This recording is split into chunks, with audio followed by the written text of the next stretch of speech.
சதுரங்க பிரியர்கள் அனைவருக்கும் வணக்கம். இன்னைக்கு நம்ம பார்க்க போகிற வீடியோவில் யான் நெப்போம்னியாஷிக்கும் அல்லது எம்பிஎல்க்கும் யான் நெப்போம்னியாஷிக்கும் நடந்த ஒரு ஆட்டத்தை பார்க்கலாம். ஏன்னா இந்த ஆட்டத்தில் வந்து பார்த்தீங்கன்னா எம்பிஎல் வந்து ஒயிட் பீஸ் வந்து ஹேண்டில் பண்ணிட்டு இருந்தார், யான் நெப்போம்னியாஷி வந்து பிளாக் பீஸ் வந்து ஹேண்டில் பண்ணிட்டு இருந்தார். இப்போ நம்ம வந்து போர்டை ஃப்ளிப் பண்ணிக்கலாம். ஸோ இந்த கேம் வந்து பார்த்திங்கன்னா நம்ம ரேபிட் செக்ஷனில் சுற்று 7 நம்ம வந்து பார்க்க போகிறோம். ஸோ இந்த ஆட்டத்துக்குள்ள போகிறதுக்கு முன்னாடி ஒரு ரெக்வஸ்ட் என்ன அப்படின்னு சொன்னால், நீங்கள் சப்ஸ்கிரைப் பண்ணாமல் வீடியோஸ்லாம் பார்த்துட்டு இருக்கீங்க அப்படின்னா சப்ஸ்கிரைப் பண்ணிட்டு பெல் பட்டனை ப்ரெஸ் பண்ணி வச்சுக்கோங்க. இப்போ இந்த ஆட்டத்தை பார்க்கலாம். வித் ஒயிட் பீசஸ் எம்பிஎல் வந்து கேம் E4 ஸ்டார்ட் பண்ணுவோம். நெப்போ வந்து சிசிலியன் டிஃபென்ஸ் வந்து விளையாடுறாரு. வேரியேஷன் வைஸ் நம்ம இங்கே ஒரு க்ளோஸ் சிசிலியன் மாதிரியான ஒரு செட்டப் பார்க்குறோம். ஸோ நைட் F6, அதுக்கப்புறம் பான் டு H3, ஸோ அதுக்கப்புறம் பான் டு A6. ஸோ ரொம்ப டிஃப்ரெண்ட்டான ஒரு சிசிலியன் டிஃபென்ஸ் இது ஆக்சுவலாக. ஸோ இப்போ ஒரு 5-6 மூவ் தான் நம்ம பார்த்துருக்கோம். பட் இது ரொம்ப ரேர் கண்டினியூஷன் அப்படின்னு சொல்லலாம். டேட்டா பேஸில் மாஸ்டர்ஸோட கேம்ஸ் ரொம்ப ரொம்ப குறைவாக தான் இருக்குது. So knight C6, pawn to D4, C takes D4, அதுக்கப்புறம் knight takes D4. So bishop D7 develop பண்ணுறாரு. ஏன்னா நம்ம வந்து கேப்சர் பண்ணும்போது குயின் வந்து சென்டர் ஆஃப் த போர்டுக்கு வரும். பட் அவர் கேப்சர் பண்ணாக்கா மேபி பான் ஸ்ட்ரக்சர் டேமேஜ் ஆகும்னு சொல்லிட்டு அவர் பிஷப்பை டெவலப் பண்ணுறாரு. இன்கேஸ் அவர் கேப்சர் பண்ணும்போது ரீகேப்சர் பண்ணுறதுக்கு E6. So bishop E3, E6, bishop E2 and then bishop E7, castles. So 2 பேரும் கேசல் பண்ணிடுறாங்க.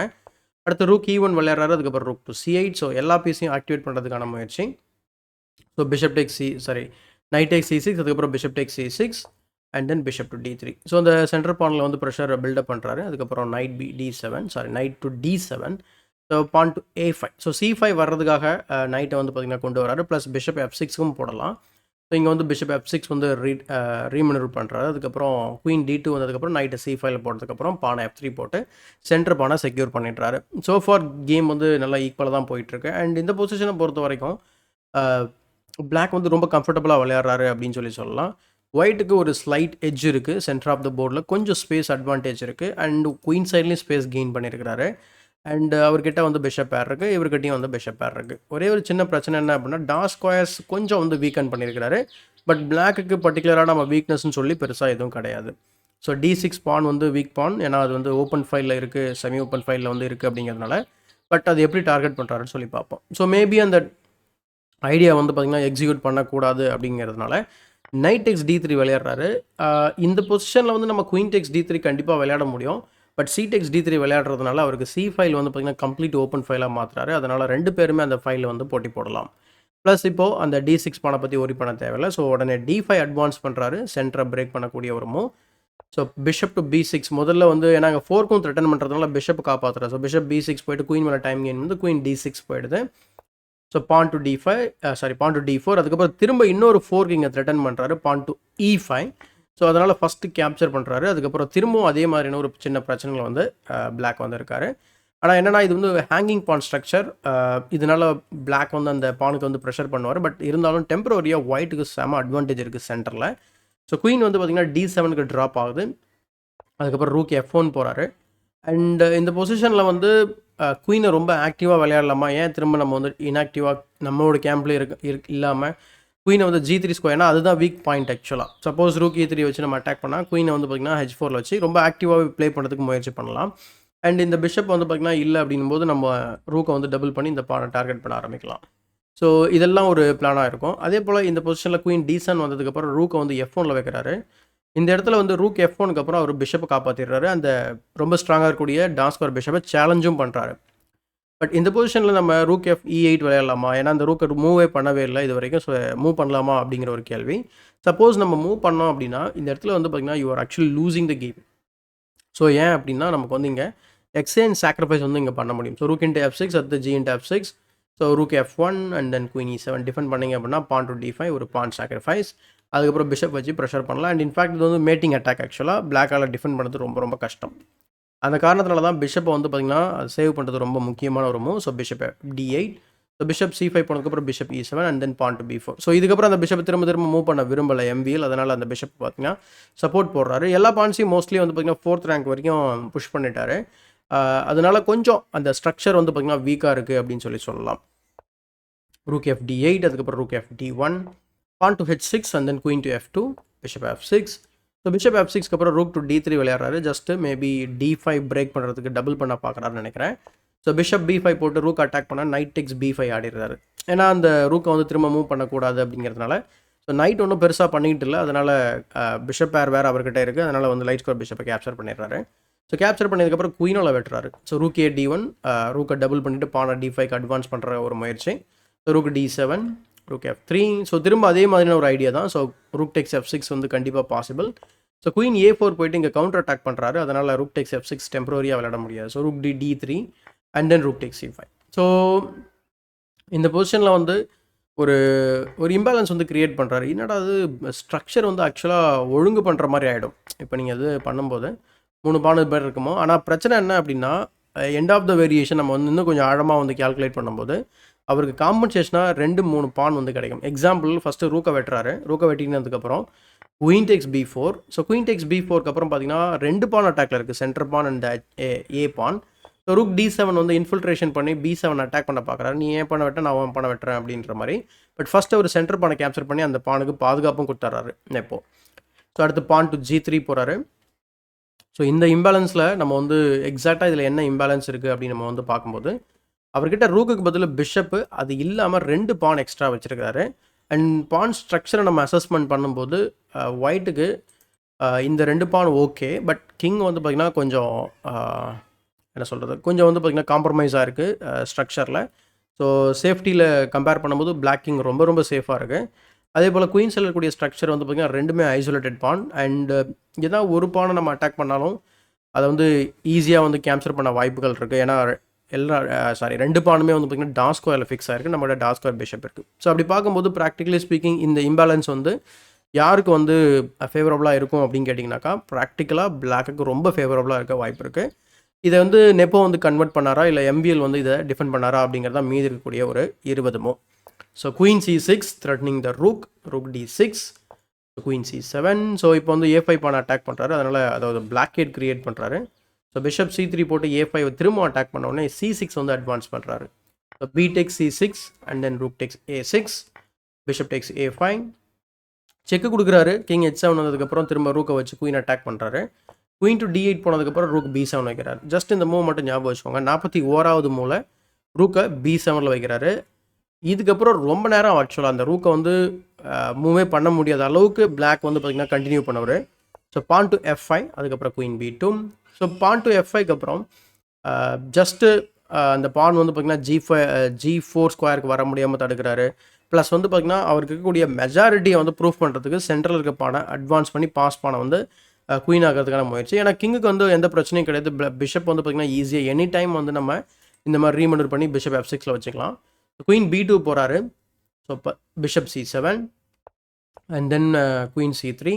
ஸோ குயின் C3க்கு அப்புறம் குயினை வந்து பார்த்திங்கன்னா பேட்டரி ஃபார்ம் பண்ணி அந்த G3 பானை அட்டாக் பண்ணுறாரு. அதுக்கப்புறம் king F2, pawn to C5, pawn to H4, அதுக்கப்புறம் பான் டு C4.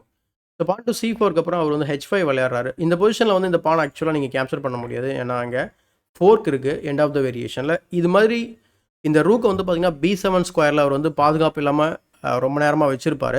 அதாலேயே வந்து சில இடங்களில் வந்து டாக்டிக்கலாக வந்து அவருக்கு பிரச்சனை ஏற்படும். ஸோ அதனால தான் சில இடங்களில் ஓகே இந்த பான் மூவ் வந்து பார்த்திங்கன்னா சம்டைம்ஸ் நம்ம பர்பச்சுவல் செக் கொடுக்க வாய்ப்புகள் அமையும். அவருடைய பிளான் என்ன அப்படின்னா 7th ரேங்க்கில் வச்சுருக்கோம் நம்ம ஆக்டிவாக, இங்கே வந்து மேட் த்ரெட் நம்ம வந்து கான்ஸ்டண்ட்டாக க்ரியேட் பண்ணிக்கிட்டு இருக்கோம். அப்போ வந்து பார்த்திங்கன்னா நம்ம ஆக்டிவான பிளேயில் தான் இருக்கும் அப்படிங்கிறது தான் அவரோட ஐடியா.